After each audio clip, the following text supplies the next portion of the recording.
It's the Randy Karraker Show on STL Sports Central, presented by DraftKings, where the crown is yours. It's always great to talk to my buddy Mike Claiborne, who joins us on the show today. Good to see you, brother. Good to see you, man. I mean, you know what? We crossed paths so much during the season, but so now the season is over for me to hang out with you. One of my favorites. We've been at this a long time. I don't spend as much time in the Caribbean after the season. Well, I had to go somewhere, man. I didn't get enough Latin flavor during the season, so I had to hang out there for a little bit. So I'm back for a while. Baseball winter meetings, I think, is my next trip. Although I may, where are they this year? Orlando. Oh, nice. Okay. I had someone make an offer I may have to accept. Somebody was talking about going west, way west. Oh, okay. Yeah, so good. We'll Claibs and I are going to talk Blues in a second, but we are, if you aren't aware of it, STL Sports Central is located in the old 590 The Fan Studios. That's where we do our show from. And I listen to you and Rammer all the time. And maybe once a year, the name Dave Harekesi would show up. Sheldon Cannageezer would be another one. Cannageezer, yeah. The record. You know who had 29 goals one year, I believe. That's amazing. Yeah, they traded in for Larry Patey, if I'm not mistaken. Larry Patey maybe been the best penalty killer. It was Merrick, Wayne Merrick. Wayne Merrick. He was my favorite player. Wayne Merrick was traded for Larry to Patey. the Islanders for Larry Patey, and the Merrick wins 4 cups.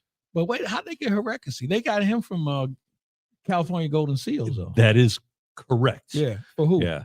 We'll get that for you. All That's good. I like that a lot. Another guy, he was the first mad Hungarian. Yeah, right.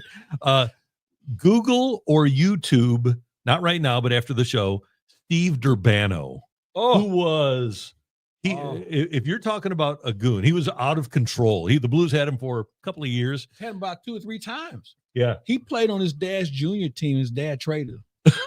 He was that. He was messed up. Yeah. I had him on the show. He was living in Yellowknife, Northwest Territory, and we talked. And he said, "Man, I'm just waiting to die." Oh man, he had so many ailments. He had an addiction problem. So I believe Bruce Affleck told me the story that one night before a Blues game, he came in a dressing room. He had a big gash over his head, on his forehead. He got in a fight with a guy on 64 going to the arena. I guess that was the first moments of road rage. But if you Google Steve Durbano, you would just be shocked. And there's highlights of him mooning the crowd in Madison Square Garden. He had a fight with Nick Fotiu. But the things that he did, he spent time in jail multiple times, led every league he ever played in penalty minutes. Yeah. But I remember the one fight, he got into it with the trainer, the stick guy for the Philadelphia Flyers. It was a Sunday afternoon. And Bob Kelly, a national game, right? On NBC, right. Yeah. And Hound Dog Bob Kelly came off the bench and beat Steve Durbano from one side of the ice to the other, and not one Blue stepped in to save him. No. That should have told you all you needed. No. 1975, 1976, Steve Durbano had 370 penalty minutes. Blues didn't have that many as a team last year. No. I'm trying to look up this Harekesi guy. Yeah, I've got Harekesi ready. No, it's HR. Yeah. That's how I say he's the first man Hungarian. It's Hrekosy. Harekesi. Did have 29. You're exactly right. You nailed it. Harekesi for the Golden Seals in 74, 75. That was far and away his career high. And then big guy too for his. I will give you for that time. Yeah. Let's see. 6 feet tall. 6'2", 195. Yeah, that's big. Yeah. Now he came here, traded by the Golden Seals on March 9th of 76 for a 5th round pick that wound up being Cal Sandbeck and a 3rd round pick. And that was Reggie Kerr. Yeah. And then I guess he ended his career. Harekesi ended his career as a member of the Blues in 76, 77. The record. So people look at this show right now and say, these two guys have nothing else to do with it. Now, why would anybody pull that name out of their ass? Okay. I mean, okay. So full disclosure, I'm going to ask Claibs, who, if Jordan Binnington, who set the Blues record for games played by a goalie last night, if he's the best goalie in Blues history, and we just start, I go, well, you got Yves Belage, and you go Doug Grant, and then, Bruce Racine, Cody Rudkowski. We just went down the line of all these mediocre to awful goalies in the history of the St. Louis Blues. Yeah. And you and I, when we get to doing this, and we get Bernie going and get Rammer all the same, which is why we should always be at a nostalgia trivia night. Mhm. We'd wrap that thing Yeah. up in the first round. We got Get some Earl nostalgia. Austin Jr. and it's over. Oh yeah, no question. Or have Chip Carey come to town. Oh yeah, Here's great our call. all-star team right there, Yeah. folks. You think you got it? Invite us to it. Okay, you just had another name pop into my mind. I'll get to him in a moment. But Binner, 348 games as a Blues goalie. He's got the most wins of any Blues goalie. Is Jordan Binnington, who amazingly is in his 8th year as a Blues goalie. Is he the best? You know, when you roll that question out there, I had to really think about it. I would say yes because of the longevity. Because most guys don't stay with the St. Louis Blues that long. Anyone to come? Yes, and he'll probably finish his career as a St. Louis Blues. My number 2 is Cujo, by the way. My number 2 is Grant Fuhr. That year He was that 1 year where he would play 76 games in 1 year. Yeah. I mean, which is unheard of. But Cujo would be in that conversation. Yeah. Cujo, and then you go back to Glenn Hall, who was my all-time favorite goalie, Jacques Plante. And then there were a whole bunch of bad guys in between. Well, but Liut was unbelievable. Yeah, Liut. Yeah. Because he was playing that was Grant Fuhr's heyday.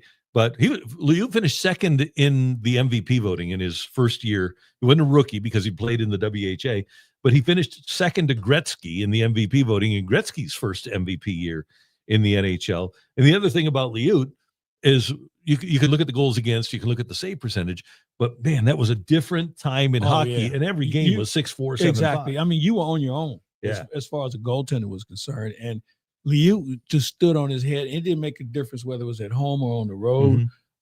He was a big, long, lanky guy for his size at that time, and just really good.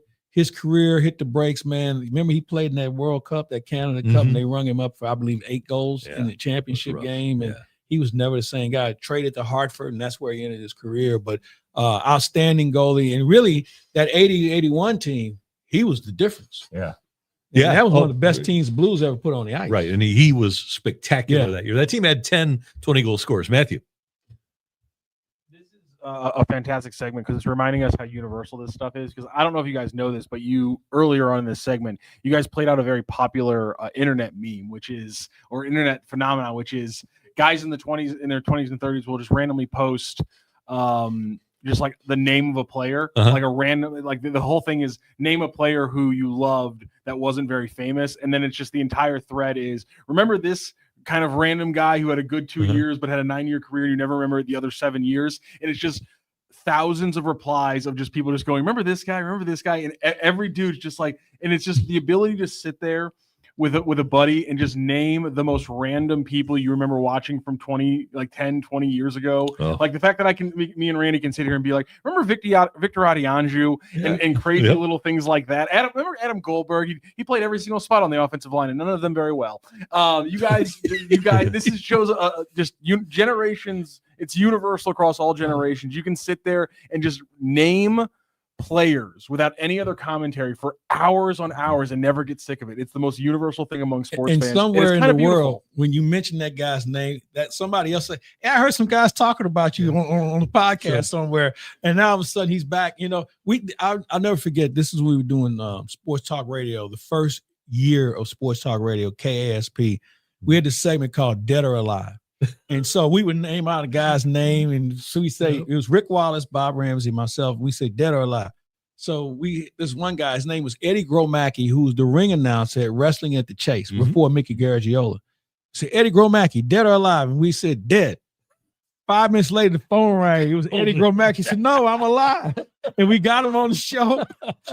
And he was kind of like one of the mainstays of the show, only because we did it that way. And that was the fun part about talk radio. We throwing things on the wall, but it's amazing when you mention someone's name that nobody was ever thought about because maybe he's somebody's neighbor or he bought a car from him or something like that. And I don't know if we should play Dead or Alive anymore. Because I've killed a few people. I've killed a few people out there before. That's not good. Okay, but I want to go back because you mentioned the awesome one, Earl Austin Jr. If you're not aware of this, JoJo White, Hall of Famer, one of the all-time great basketball players, is from St. Louis. If you're going to list the top 5 athletes from St. Louis, be on that list. He's top an 5 all time, the whole 9 yards. And that's a relative of mine, from what I'm told. Oh, really? Yeah. What a basketball player he was, and man, you go back. He was the Finals MVP in that series for the Boston against, Celtics. Against Phoenix in An 76. Olympian too. I mean, he did everything. I mean, his resume, played at Kansas, was an outstanding player there. And there's a lot of people in St. Louis that we probably don't talk enough about, which is why you and Bernie Miklasz and myself are going to come up with something that's going to really kind of make some people scratch their heads. And what we should do when we come out with this list for some of our viewers, make sure your kids are there. So that'll be a great little holiday conversation where your kids can, because now everything you can Google. And some people you'll have video on, but you can find out about some of the great players and athletes that participated in sports in St. Louis. Yeah. And well, boy, we've got some stories, don't we? I think the best part is not the name, but the story behind the name. Yeah. By the way, one of the nicest people in the world is Joe Micheletti. You know, he's apparently moved back here to St. Louis. Really? Yeah, after retiring as a broadcaster for what a wonderful person. Islanders and Rangers. One of the nicest people in the world. And I hate to bring it up, but it happened.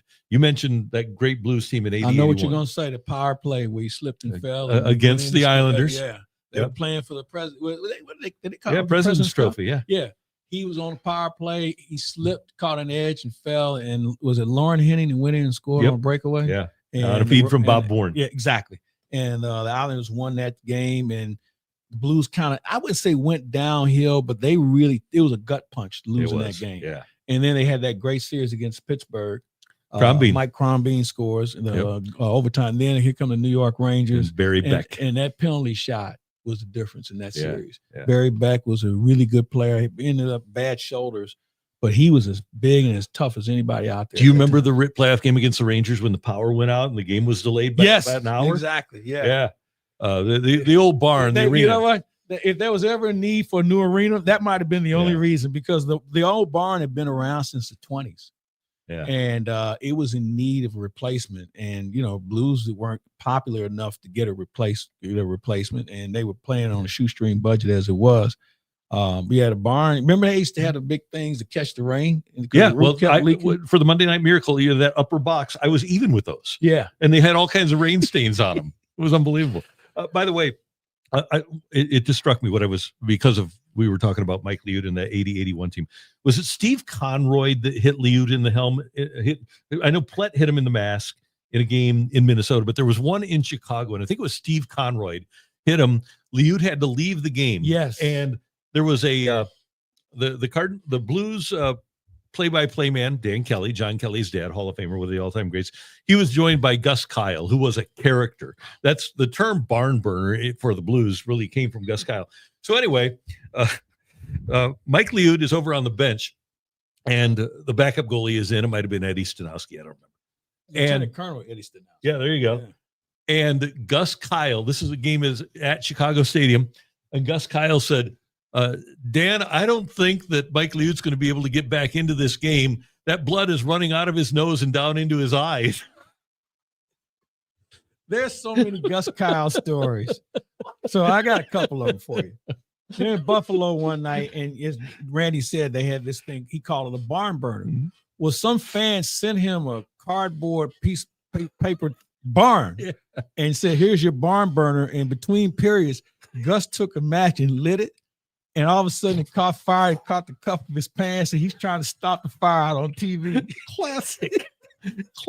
Yeah. Or the other one, Gus said they were playing somewhere, and the fans, it was in Canada, and they were upset, and they were throwing their galoshes on the ice. And Gus, who sold advertising during the day, sold tickets during the day, he said, I'm a size 14. And he said the next day, he said, man, you should have seen the calls that were coming into the office with all the women that wanted to meet me because I wore size 14. He was but here's the thing. Gus Kyle played in the NHL. He scored on his own goal twice in his career. He retired as a Royal Canadian Mountie. Big barrel-chested guy that you did. He had hands the size of this pumpkin. Yeah. And the nicest man, when I first started covering hockey, and I don't know whether you noticed or not, I might have been the only guy there that looked like me. Gus Kyle befriended me in a manner that I will never forget. Really? And was like, hey, where'd you learn your hockey? I said, I learned it from you. I learned it from Dan Kelly. I did a lot of reading. He said, hey, well, let's talk. And I remember he took me to lunch one day. I never forgot what he meant to me. But you talk about a character. Yeah. He would make Mike Shannon kind of blush. I mean, if you put Shannon, Gus Kyle, and Jack Snow all on a Friday night in the same car. Oh, how fun would that be? Oh, my goodness. I'd pay for that. So, okay. You know, it's funny. We talked about this earlier with Bernie, and he brought up Wilt Chamberlain. There's a story about the Cardinals were in L.A., and it was Bob Gibson, Wilt Chamberlain, and Mike Shannon. Mm-hmm. And they went running together one night. Oh, man. Yeah. That's exactly. LA was never the same. LA was never the same. And so Mike kind of knew Chamberlain, and Mike had to take a break. He was going to leave. He said, "Where you leave?" He said, "I can't keep looking up this guy because I got a crook in my neck now." But Chamberlain allegedly may have been the strongest athlete to ever play. As most people who saw him said, his confirmation was incredible. But just thinking about those guys, and Bernie had mentioned that earlier, as we're going down memory lane here, it makes me think about three people. One I revered in Chamberlain. The other two I was just honored to know. Yeah, it is. We've been so lucky. And by the way, one of the other, you talk about a big, strong man, Noel Picard. Oh, who was probably Bob Plager's best friend, wouldn't you say? Yeah, I would agree. And so you know how Picard made his name for himself. So in the National Hockey League, John Ferguson, who never gets credit for being one of the toughest fighters of all time. Yeah, he was amazing. If you look at his career, he fought anybody, anytime. He didn't care whether you had 2 minutes or 200 minutes. Mm-hmm. He never got a misconduct in his entire career. And he was Montreal's badass. And one of the reasons why they won so much. Well, one night he decided he wanted to go with Noel Picard, and Noel Picard made him pay. There was no video. There was no internet. So word traveled around the league. This is one guy you don't want to mess with. And Noel Picard had hands, like laptops. And he was the one that tripped Bobby Orr in the famous photo, right? When they won the Super Bowl. Exactly. So Noel Picard also did analysis. He was the color man with Dan Kelly. And when Bob Hess, Blues defenseman, still here in town, was one of the best skaters I ever saw. Yeah, great. Smooth skater. And so they're trying to describe Bob Hess and Noel Picard, who had a French accent. He said, "That Bob Hess, he one big guy. I saw him in the shower." How about when he was trying to say Sid Solomon the third? Yeah. Oh, Sid the turd. Sid the turd. Oh, we can do this good all day. I think we have. Yeah, let's get to some of the people. Let's see. The refs, Samuel Howe, the refs were intimidated from giving him misconduct. Yeah, he did have a misconduct. He did? Ferguson? No, I think they probably were. He had a look on his face. Yeah, his son was in the Blues front office. He was assistant GM for the Blues. Good guy. He ended up being a GM for Toronto, and it didn't work out at all. Yeah. Oh no, it did not work out. But he was one of the guys. Let's talk about this, because John Ferguson was one of those guys that was very transparent. He didn't care if he was talking to the media, if you developed a relationship or rapport with him. He liked to talk sports and liked to talk hockey, and he would give you stuff. The sports landscape now for management people is so paranoid, and it wasn't too long ago. I was telling this story to the people at the Mizzou Tiger Club thing yesterday. I was at that, and you might have even been there. 1999, Rams are getting ready to take on the 49ers in the game that they won here 42-20. And Vermeil's coming off the field. We all stood on a concrete slab. There's 3 practice fields out there, and we're all allowed to watch from the first play of practice to the last. Vermeil didn't care. And I thanked him for allowing us to be able to watch the practice, because many coaches in the league wouldn't. No. And he said, "Well, it really doesn't matter." And I said, "Well, what do you mean?" He said, "Well, Steve Mariucci could be standing out here with you guys, and we would still beat him because we have so much better players than they do." And he knew at that point that his team was the best. And obviously, after they win, Bill Walsh comes in and says, "You're going all the way." But my point is that the team that's going to win is the team that has the best group of players. I agree. And it doesn't matter whether or not you tell the media something or hold something back from the media, because if you have the best group of players like Dick Vermeil had in 1999, you're going to win. Well, then you can go the Jim Hanifan route and qualify the media on how much football they actually play. Yeah, no, that was classic. Classic. So back then, this is early 80s. Early 80s. I think Claiborne and we had gone to Charleston, Illinois together. Yes, right? We drove up you're together. right. You're right. So there's a couple of them, but this one took place at Busch Stadium in So Bing Devine. Remember Bing Devine had come over from the baseball Cardinals, and he was working in PR for the football Cardinals. So we were in his office, and it was a handful of us. Jim Holder was there. And so just to give you an idea, now you see a coach at a podium with a big banner behind him with the sponsorship. We sat at a conference table. And Hanny was at the end of the conference table, and all the or media. he was sitting at the guy's desk, and we were just sitting on couches around. Yeah, exactly. Yeah. So Bing Devine was new at football. He said, I don't really know about this, or can you enlighten me? So Hanny was getting some questions that he just thought were just a waste of his time. And so Bing just said, I'm sorry, Jim, I don't really know that much football. And I'll never forget, God rest his soul. Hanny said, oh, you're not the only guy in here that doesn't know anything about football. He said, how much football did you ever play? And he went around the room and asked everyone, the writers, the radio, even the cameraman for one. He asked him how much. And when it was over with, I think it was 3 people who had actually played beyond high school. Yeah. It was Paul Alexander, myself, and somebody else.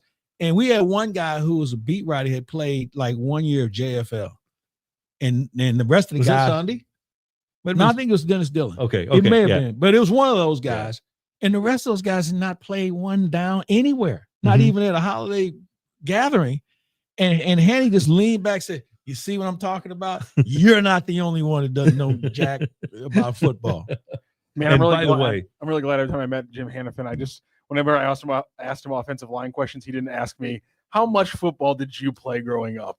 And I'm really happy I never got that question. The thing was, and it's a question that I kind of sometimes resent because, obviously none of us ever played professionally. That doesn't mean we haven't tried to pay attention and learn the game. Now, have I been in a dressing room in the third period, going out on the ice for the third period? No.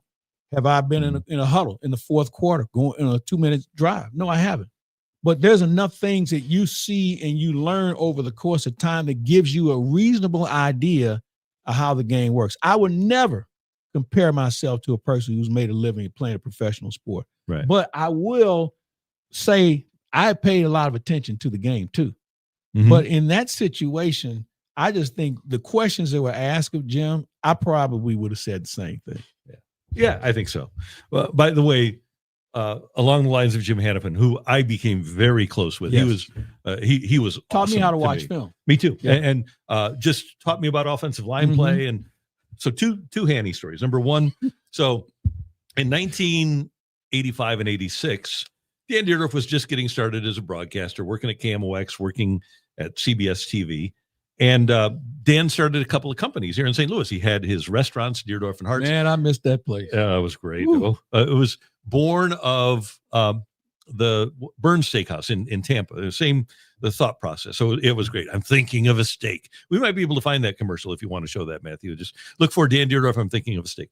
But Dan starts a celebrity a limousine company called Celebrity Limousines. He bought a couple of limousines and we were going to rent them out. We were going to start a company. We had an office at Westport and everything. And one night, Hanny comes into town. Dan says, hey, can you just drive me and Hanny around tonight? And I said, sure. I thought it'd be a couple hours. Hanny get in at 7. We'd be done by 10. No such thing. So I'm driving this brand new, massive limousine.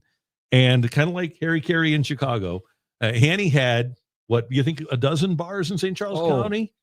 Well, that's just St. Charles County. We haven't even thought about this side. No, we didn't. Everything was west of the river. And it was up and down 94 and then out he lived in Lake St. Louis. Yeah. So Lake St. Louis places, we must have gone to those dozen bars. And it was awesome because I've got Dan and Jim telling stories all night long. And Hanny would tip a few. And I just, time of my life. Here it is. Okay, we'll get it up. So I had a night like that. Hanny did the Live from Shannon show one night.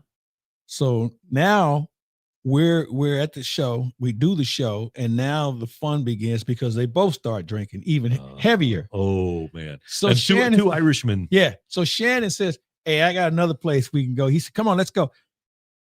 And I'm with these two, and I'm saying, I'm doing the sign of the cross because I know this is it for me. We're all gonna get killed tonight. And it was the most fun. And the funniest part about it was Mike got to the ballpark before me. The next day, I was just like cross-eyed drunk. I mean, but that era is over. Yeah. Oh, yeah. You don't have that. You don't have those guys. So my other Hanny story is, my other favorite Hanny story.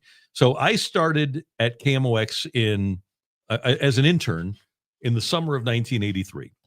And our mutual friend, he's now the producer of Access Hollywood, Rob Silverstein. He was our executive producer. If it wasn't for him, you and I may not be here. No, he was awesome. He did so much for our careers. Yeah, he really did. He's a great guy. So I earn a little bit of trust, and finally I get to a point where in December, a day after the Cardinals go to LA and play the Raiders and beat them 34-24. And so this is a year that the Raiders win the Super Bowl. Oh, yeah. Okay, so the Cardinals, Jim Hanifan's Cardinals go out to LA and beat the Raiders. And they come back, and Rob Silverstein gives me this giant cassette recorder and says, hey, just go record Jim Hanifan's press conference. It's all you got to do. Just set this down, press play and record, set the microphone up, and you don't have to do anything. You don't have to ask any questions or anything. It's okay, fine. Get over there. Set the recorder up at the head of the table. And there's cameras there and the writers. And the day before, the Cowboys, who were great, had played the Redskins, who were great. Both teams came into the game with 2 losses. So after the game, it's like 13-2 and 12-3 for those two. And the Cardinals had improved to 7-7-1, still had a playoff shot. Very first question of this press conference after the Cardinals had beaten the Raiders was, hey, did you get a chance to see the Cowboys-Redskins game? Hanny smoked. Hanny's at the front of the table. Sometimes he have a cigarette in both hands. Yeah. In case he forgot where the other one was. Pauses. Dead silence in the room. You blanking kidding me? We blanking go to the blanking Coliseum and beat the blanking Raiders, and you want to blanking ask me about the blanking Cowboys and the blanking Redskins? Well, blank me. It was unbelievable. You know what? I was so stunned because I wanted to laugh. I thought it was the funniest thing I ever seen. Well, me too. But I didn't. I almost peed my pants because is every press conference like this? Exactly. So he went literally on a 3-minute and 42-second. Yeah. Every other word. So I walked back with my knees shaking to Rob. I said, Rob, I don't know what we're going to do with this. I don't think we're going to be able to use this. And back then, remember, he had to edit the tape. Remember, he had with the razor blade and the scotch tape. Yeah. And so Rob says, oh, this is gold. This is gold. And he's a New York guy, New York accent. Oh, this is blank and gold. So he does that. He gets like a minute's worth of beep. And then he would cut the tape. We had a razor blade. And cut the tape, cut out the blank word and put in a beep. And we ran the 3 minutes and 42 seconds of Hanny. Well, blank me. We blank and beat the blanking Raiders. Blank and Neil has a blanking day, unbelievable day. And you're blanking asking me about the blanking Cowboys and the blanking Redskins. Unblanking believable. How about the day after they beat Dallas and everybody wanted to know why he didn't play Theodis Brown more? And then what happened the next day? That day. But they traded Theodis right in the middle of the press conference. Yeah. So we're sitting in there. Sitting in there. And so Cardinals are just beating the Dallas Cowboys, who are really good. And everybody in St. Louis is, because we didn't beat the Cowboys a lot. Right. And so and then we had Otis Anderson and Theodis Brown. Theodis Brown, nicest guy, but it just didn't work out in St. Louis. And somebody said, well, how come you guys didn't play Theodis Brown more? And so Jim gave a couple of diplomatic answers on why he didn't play him. So this went on for like 3 or 4 minutes with different people would ask the same question in a different way. Larry Wilson was the general manager. Mm-hmm. Says, Jim, he knocks on the door. Jim, can I see you for a second? Says, excuse me. He goes out, comes back in about a minute later. So Jim says, okay, where were we? He says, Theodis Brown, why didn't you play him? He said, well, we don't have to worry about that anymore because we just traded his ass. He got anything else? And the room was silent. And he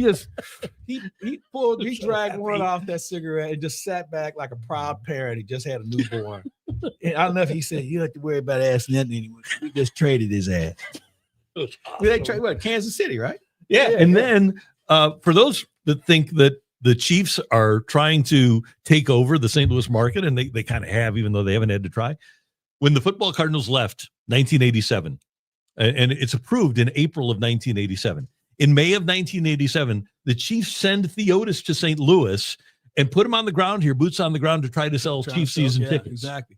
You remember our first, you remember this, you, Rammer, myself, I think Warren Mays, Randy Liebler. We all drove to Kansas City. It was Gene Stallings' first game as a coach. It was an exhibition game. Yeah, I have that picture. Do you have that picture? I don't. I got to get you that You picture. got to send me that. Yeah. So he didn't know we were showing up. And the look on his face was one I will never forget. Like, first of all, he was happy to see us, but then he was like, well, why would you guys come all the way over here? I mean, what a wonderful man he still is. I talk to him. I try and talk to him at least 2 or 3 times a year. He's in his mid 80s. And is he sharp still? Yeah. He always asks about Carol Buck because Jack and Carol were so good to him back in the day. But yeah, those are the days. So, and Bernie was with us back. Were you with us when we went to the Hall of Fame for Ozzy's Hall of Fame? Yeah. And remember that night in that bar? It was unreal. And Rob King was from Cooperstown. And apparently the locals weren't happy with the way we were getting to know their women. And Rob said, hey, man, these guys aren't happy with you guys. And so we were like, so? We'd already been deep into the sauce at that point. Yeah. But let me know when you have that picture. Okay. Yeah, I'll get it. So I'm sorry for wrecking your show. No, this is great. I got another one for you. Go ahead. So Gene Stallings was the most Christian, God-fearing man that you could ever imagine.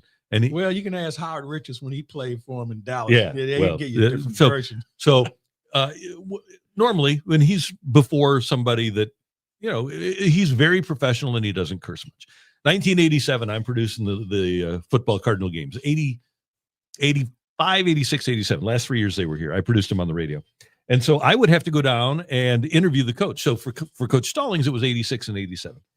And I would have to go down, and then they would use that interview the next morning on KMOX.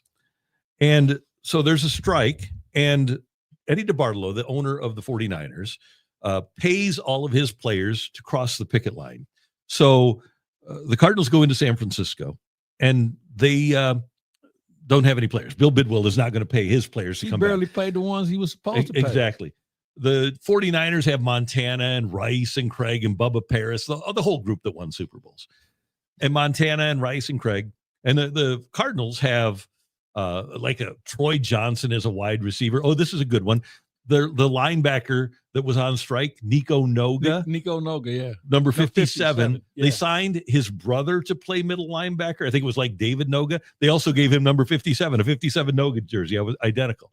You don't have that hanging up anywhere, do you? I did not. I wish I did. So the Cardinal quarterback was a guy named Sammy Garza. I think it was from UTEP. Slinging Sammy Garza, yes. He wound up becoming a pretty prolific scout in the NFL. So he has a really good game against the 49ers at Candlestick. Cardinals lose, I think it was 34-28, kept him within 6. So I go down to interview Gene Stallings and go to his office door, and I'm kind of worried because they lost. He said, Randy, come on in. I said, okay.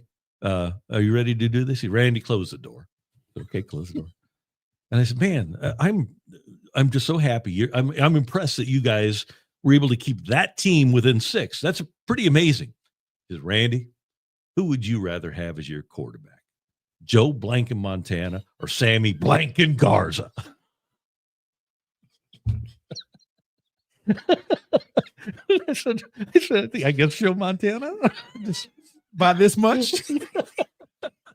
Oh, that was unbelievable. And so then we do the interview, and he's great, but he just had to get that out. It was a close. Yeah, whenever there's a close the door moment, somebody has to get something out. You know what? And I've seen that in baseball where I've had to interview managers after a game, and close the door. Yeah. And I know they got to vent to somebody. Yep. And they vent, and they're good.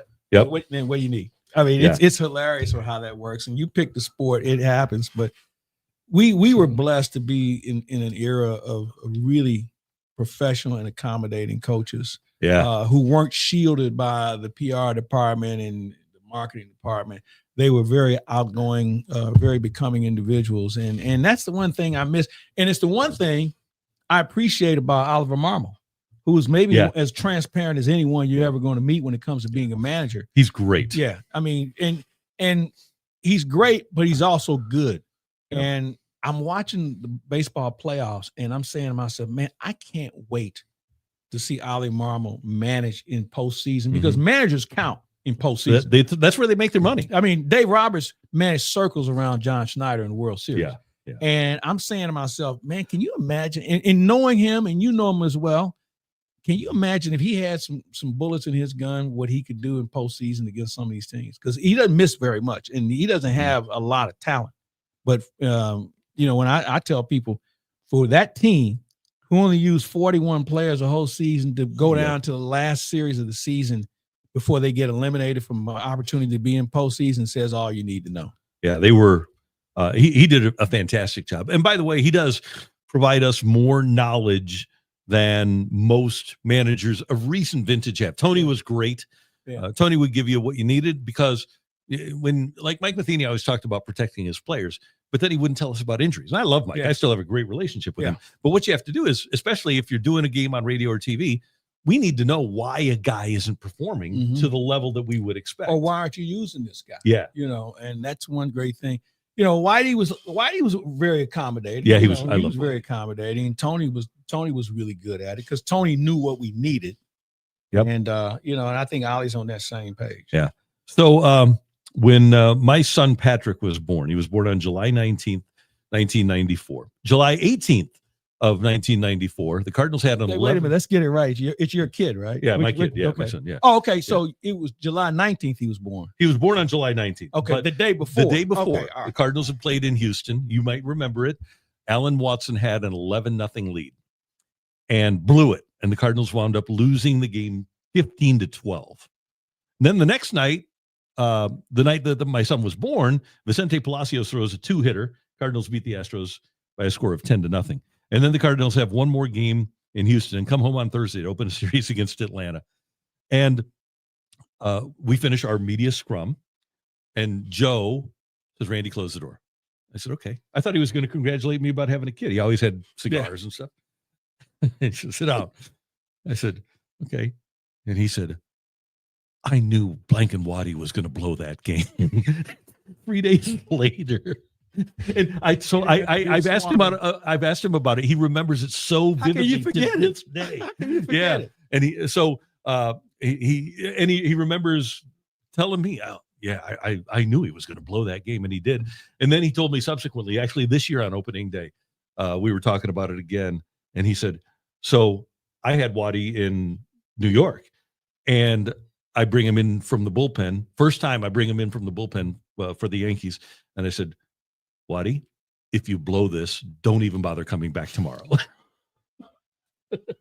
And I can see Joe with that deadpan look. Yeah. Because you think he's kidding, but no, he's really not. No, I mean, really it's hey, his guy was. Did you ever know Big Julie? I heard of him. I did. Tori's guy his name was Big Julie. No, I sat with him in 2006 in the league championship. I sat in his box with him. Well, I don't know if it's his box. So but it just sounds like somebody you don't want to mess with. No. And I'll tell you a story when this show is over with on why you don't want to mess with. So I'll give you a good example. Big Julie was the sort of guy that one night it's Gibson. He always starts with Gibson and Shannon. Mm-hmm. Gibson and Shannon, and somebody else. Big Julie takes him to dinner. So he's a guy in New York, by the way, that we assume might have done some nefarious things. Well, he knows people. Yeah. So when they come out to get the car, the valet comes out. And so Mike and Bob are standing there waiting on the car, and the car comes up and they can't find Julie. They're looking around, they can't find him. So he finally comes out of the restaurant. He said, where were you? He said, I was just going to make sure it started. That's the Big Julie we're talking about. He was that guy. I just want to make sure the car started. This is so much fun. I hate to have. We could do this till 10 p.m. I tell you what, we're gonna do it again down the road. We will. You know where to find me. Yeah. We'll get Bernie in one of these. Yeah.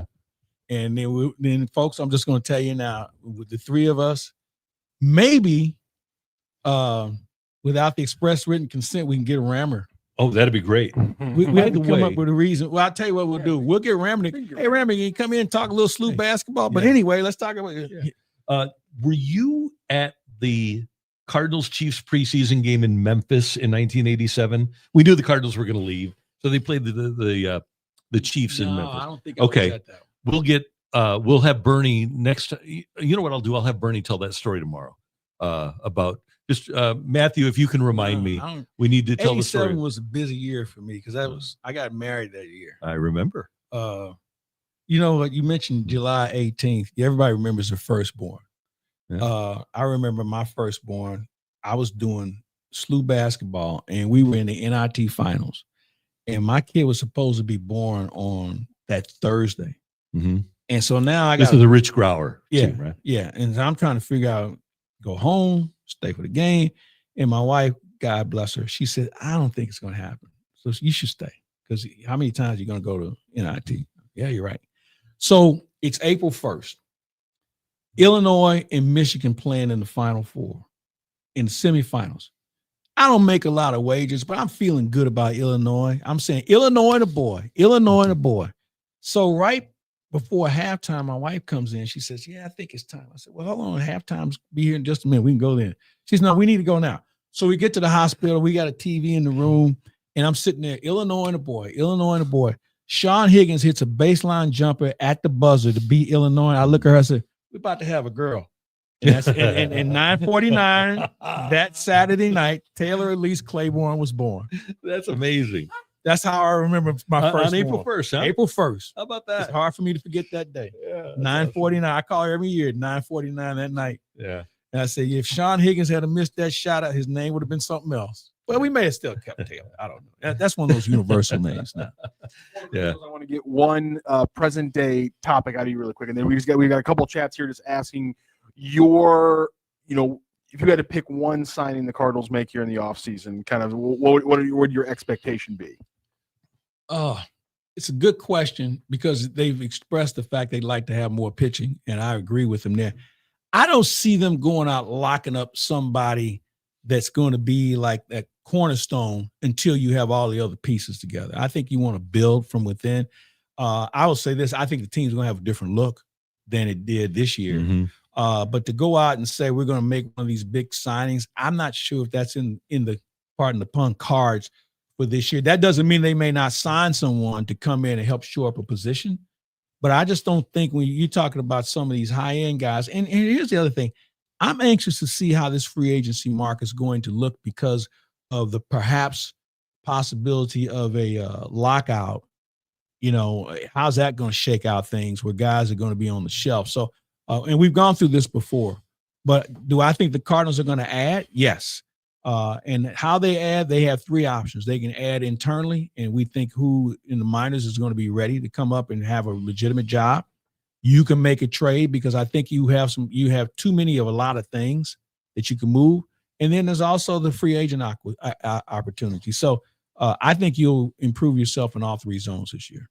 And one final thing, which is here is the Dan Dierdorf commercial for you guys. Oh, good. Thinking of a steak, a thick, choice, juicy steak. Or maybe it'll be seafood. That was one of the best. Those lobster tails. Or swordfish. Chops sound good too. Pork, lamb, or veal. And for dessert, this isn't fair. It's time to eat. I'm out of here. We hope to see you soon at Dierdorf and Hart's, the choice of St. Louis, in Westport Plaza and Union Station. They saw a lot of me at Union Station. They had a 48-ounce strip, that I had one night. God bless you. That lobster tail and that bread they had was just off the chain. Yeah. One of the great signature restaurants of St. Louis. It was fantastic. I mean, you think about Dierdorf and Hart's, Chemo's, all the great restaurants that are no longer here, man. That's one of them. I mean, they just outstanding. By the way, I had no idea. Al's is still on the landing. Somebody told me that recently, which means that Al's may see me at some point soon. Somebody told me that about 2 months ago, and I was like, really? So when I was, again, back at KMOX, Charlie Spoonauer was the head coach of the Billikens. God rest his soul. What a character. He was awesome. And so I did his radio show on Monday nights. Well, you know how much Jack loved Charlie. Yes. So Jack would come in and do the show with Charlie. I was kind of just. Your ball club this year? Yeah. So I didn't even say anything. I just kind of ran the board. I was the host, but I never said it. I said, welcome to the show. I said, a time for a commercial. Charlie never talked about basketball, by the way. They got on him about that. And then I would. Well, did you see the team he had that year? Yeah, right. There you go. Talk about something else too. But Jack Buck would take Charlie and I for a great dinner after every single show.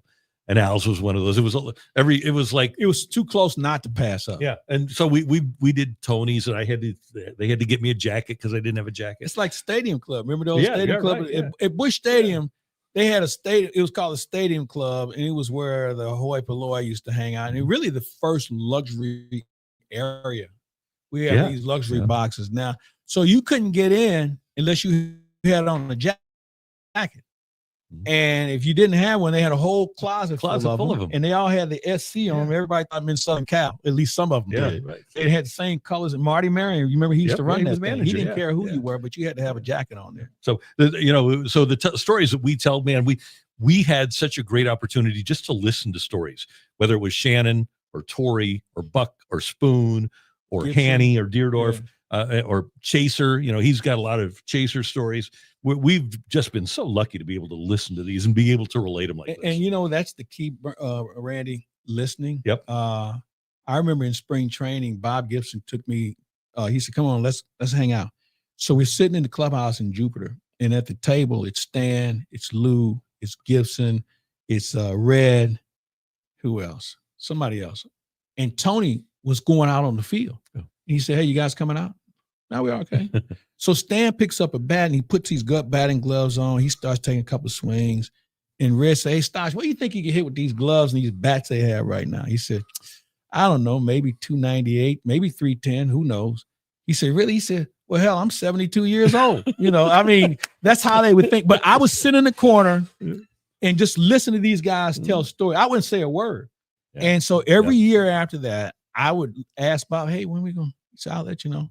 And everybody was cool with me sitting there. I never said a word. It was the greatest experience in my career. You forgot Brock. Brock. Yeah, I said Brock. It was Brock, Shannon, Gibson, Red, Stan, Gibby. Yeah, I said Gibson. So it was 6 guys sitting there, and great. It was just phenomenal. That was so much fun. And you'd ask him, "Hey, how you doing?" And then Jack showed up one day. Mm-hmm.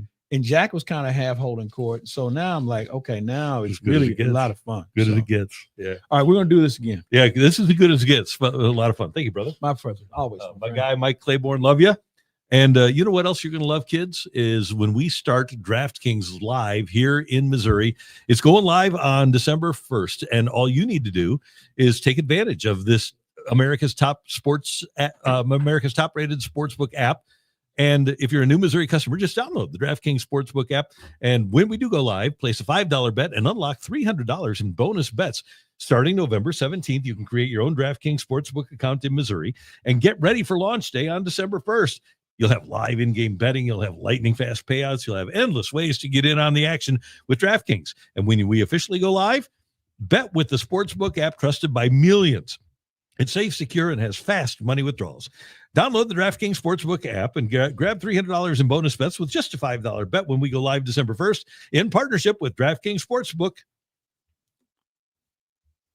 Gambling problem? Call 1-800-GAMBLER. In New York, call 877-8-HOPE-NY or text HOPE-NY at 467-369. In Connecticut, help is available for problem gambling. Call 888-789-7777 or visit ccpg.org. Please play responsibly. On behalf of Boot Hill Casino and Resort in Kansas, 21 and over. Age and eligibility varies by jurisdiction. Void in Ontario. Bet must win to receive reward. Bonus bets expire 168 hours after issuance. For additional terms and responsible gaming resources, see dkng.co/audio.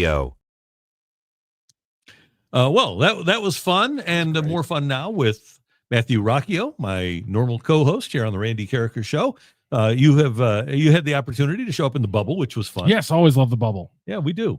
So that was a lot of fun. And Mizzou plays Mississippi State Saturday night at Faurot Field. Chance to get back on the winning track. Chance for Matt Zollers to win a game. Chance for the offensive line to kind of redeem itself, and chance for the coaching staff to redeem themselves and hopefully get things going with the talent that they have, adjusting to the talent that they have at the moment. Yeah, and I put this up on the screen because Eli Drinkwitz had his normal appearances on Tiger Talk yesterday, and they got into really one of the conversations that we were kind of having, not really about his job, but more about just the success or lack thereof, depending on your perspective from Missouri fans. It's a really long quote, but and the actual clip from Tiger Talk is out there on Twitter right now, but I wanted to get this up there because I thought it was fascinating.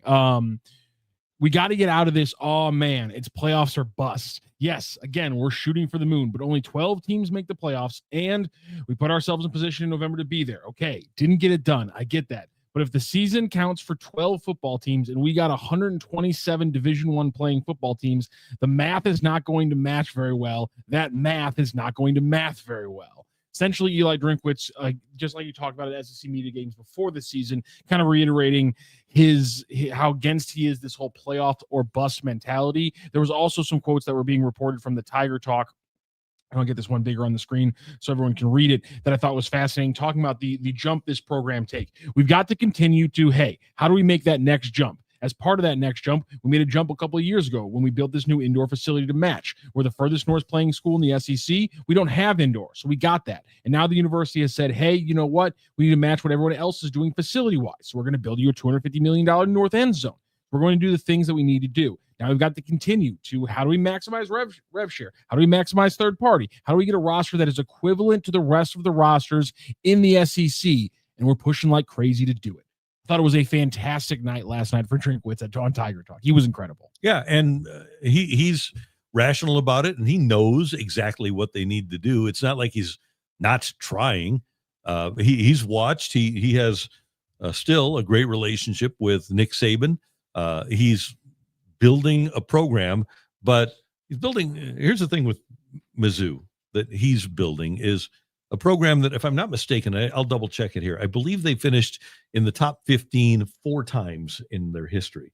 Nick Saban took over a program that had won multiple championships under Bear Bryant and also one under Gene Stallings.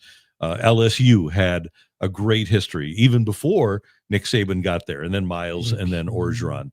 It's really difficult to build a program now, and I think that Drinkwitz is on his way, and it sounds, by the way, like a guy that is all in on the University of Missouri.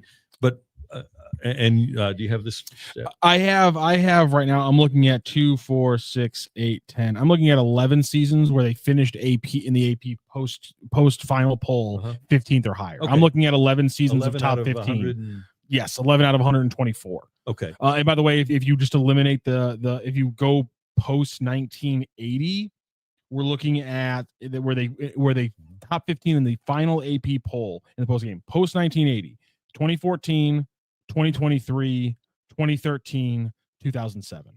Since 1980, there's 4 seasons where they finished top 15. Right? 1 Drinkwitz and right, 3 Pinkles. Yes, correct.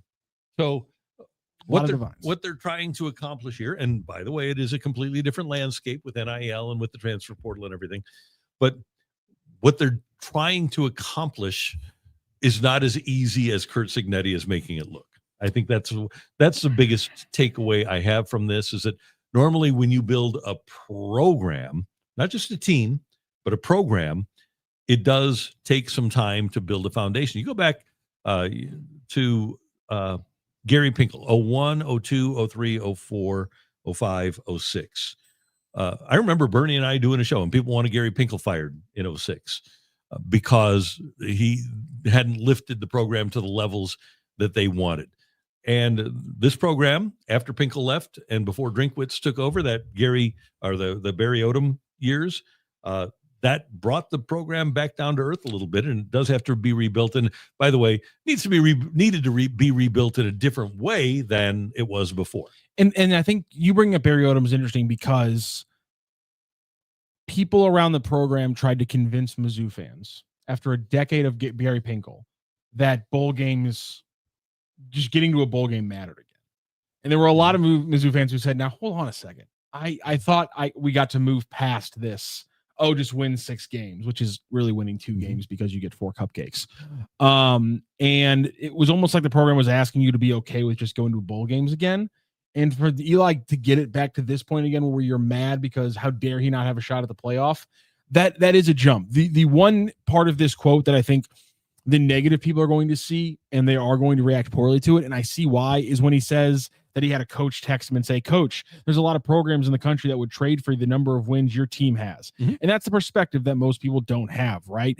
I think that's a extremely good piece of perspective and context to have for a lot of fans. I think the crazy fans out there are going to freak out at that comment. And in fact, I've already seen Florida fans and LSU fans take this quote and be like, cool, I don't want to have Eli Drinkwitz. That's good.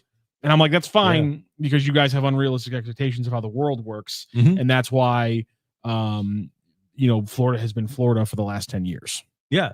And I think that they probably overestimate their program now. And I think in my opinion, just because you're playing cupcakes doesn't mean that's an automatic win. I remember Mizzou losing their homecoming game to Middle Tennessee State. Yeah, that wasn't that long ago, unfortunately. Yeah, it's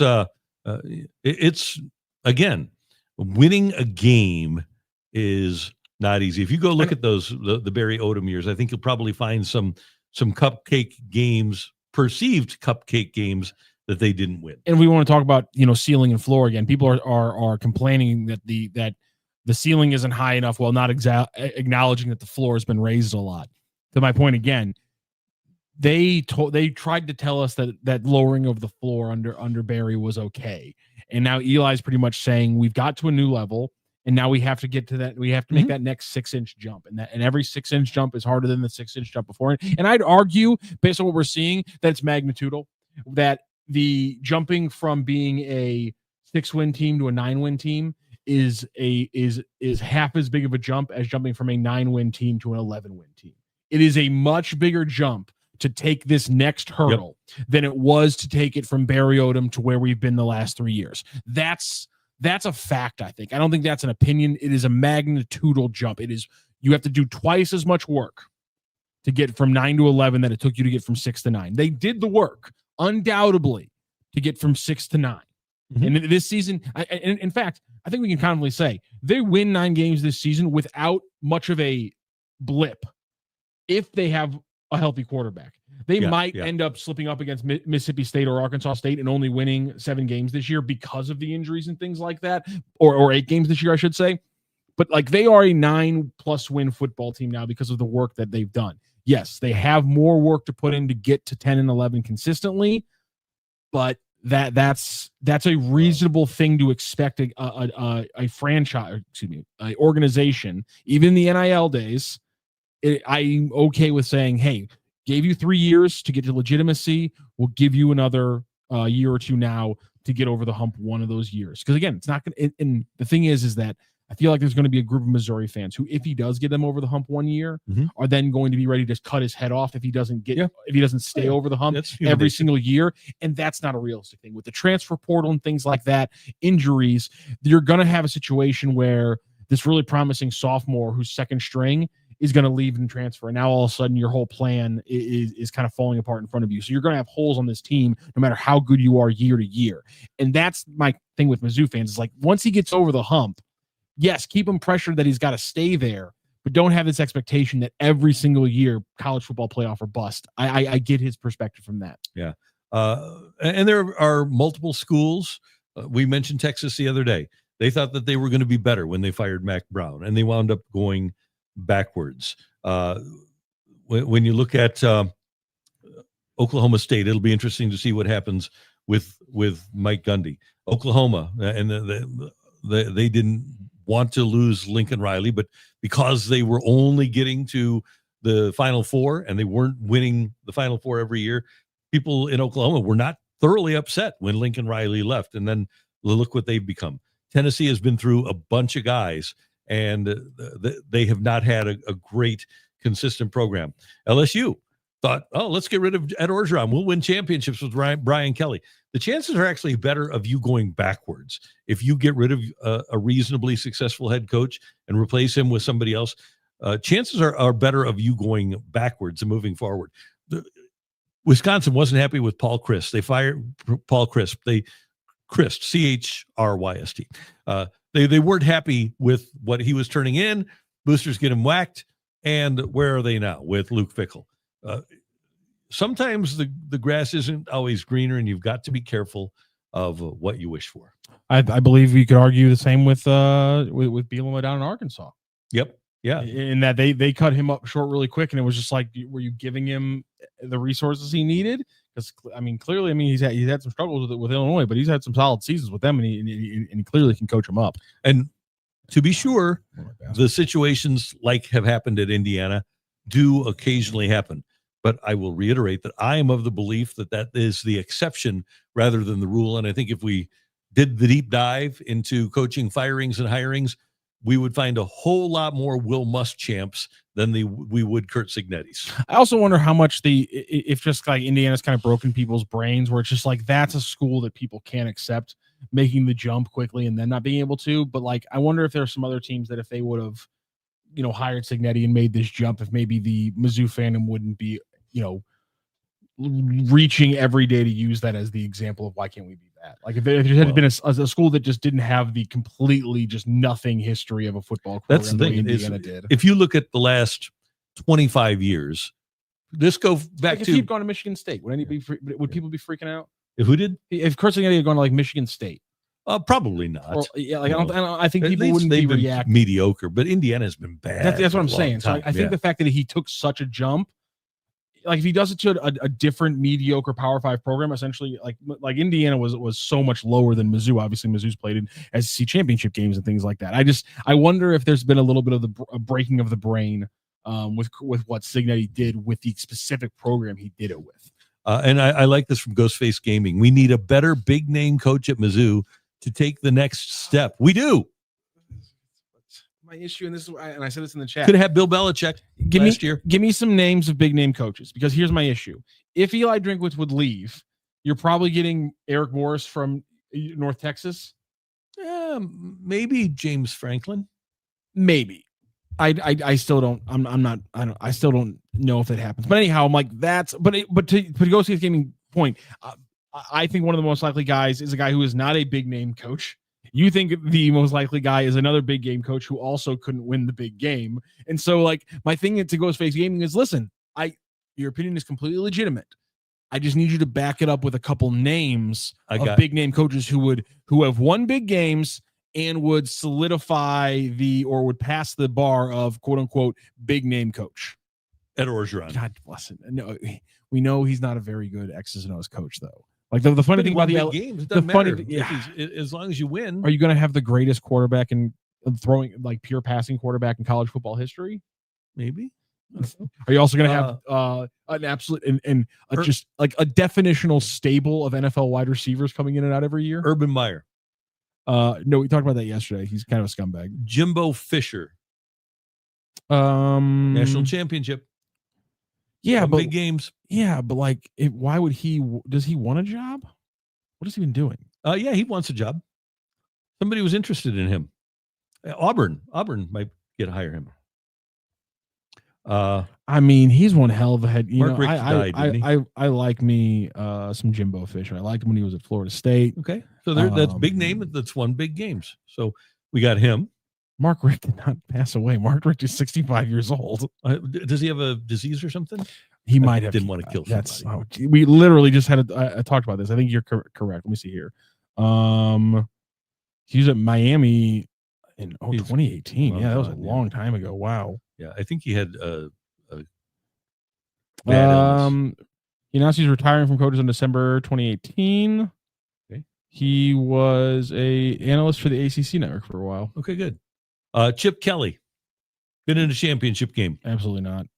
Oh, he suffered a heart attack in October 2019. That was after he retired. Okay. Charlie Weiss. Oh, he was diagnosed with Parkinson's in 2021. Oh, I hope that's a shaky diagnosis. Randy, no, you can't do it. You can't make a Parkinson's joke. Jesus Christ. That wasn't a joke. I'm just hoping that he doesn't have it. Barry Switzer. I can't.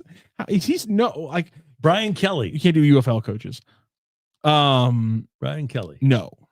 Okay. I care about the youth of Was it Missouri. A championship game though, right? Or Final Four or something like that? Yeah, but I care about the youth of Missouri. Bob Stoops. Again, we can't do UFL coaches. Okay. We just can't do that. That's the retreads of retreads. Okay. Chris Peterson. Okay, then I don't hate that one. Okay. Jimmy Johnson's retired. I'm trying to think of a guy for you. You could probably get Lincoln Riley. Brady Hoke. No? Okay. Al Groh. I don't know. He might not be alive anymore. What happened to Chris Peterson? I think he's just retired. He just decided, he's just like, you know what? I don't need to do this anymore. Yeah. He's 61 years old. Yeah. You're doing fine. He went at Washington, he went 12-2, 10-3, 10-4, 8-5, and then just rode off into the sunset like a champion. Yeah. Yeah, get him out of retirement. Let's go. Butch Jones. I bet he doesn't want to deal with NIL. Absolutely not, Butch Jones. Are you kidding me? Good Lord, no. How about the NFL Giants coach that was just fired? Brian Daboll is a quarterback whisperer, apparently. There you go. Okay. I don't know what quarterbacks he'll be whispering to after he was a Saban guy.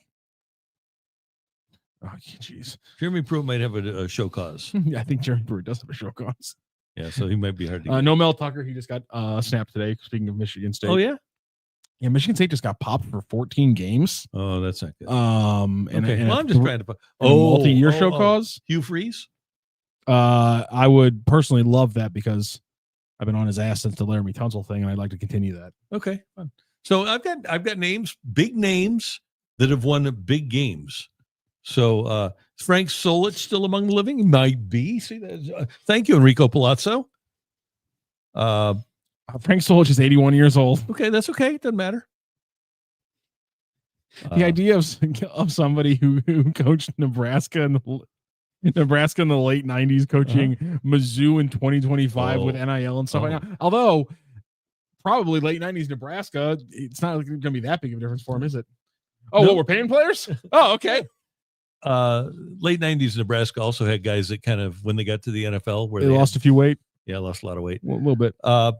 I was I scolded by Jim Hayes when I brought that up, that I was disparaging the Nebraska team. I go, hey, it's just, listen, I'm just telling a story about how Grant Wistrom was drafted at 280 pounds and then appeared at training camp at 255 pounds. Yeah. Danny Noonan, same thing. Unbelievable. First rounder for the Cowboys, drafted at like 305 and shows up at camp at like 245 or something like that. That's insane. Guy who's won the biggest game from Enrico Palazzo. Jim Harbaugh. No, John Gruden.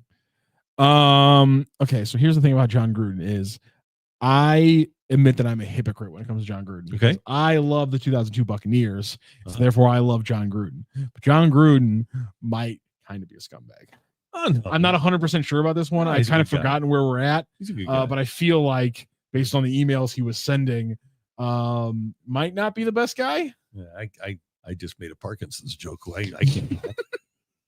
I'm proud of you. I'm proud of you for that one. Not the joke, but for taking the high road on that part. Thank you. But here's the thing. Gruden has a history in Missouri. He coached at SEMO. I mean, the pro teams love sending him free stuff. Yep, that's right. Blue sent him another box for Veterans Day yesterday. You know that he could recruit because he's John Gruden. You know that he can find a way to pay guys. So, and he's another quarterback whisperer. So, John Gruden, good call, Enrico Palazzo. Cole Bassett's left foot thinks we should give Eddie George a chance to win another to win a championship in Missouri again. Okay, good.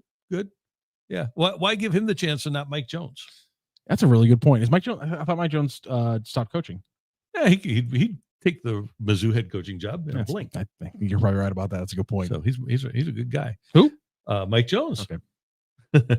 That is it for the Randy Karraker Show. Thank you very much to you for tuning in. Thanks to Mike Claiborne for stopping by. Great job as always by Matthew Rocchio and by Wilson getting us on the air. And we will see you next time here on STL Sports Central, presented by DraftKings, where the crown is yours.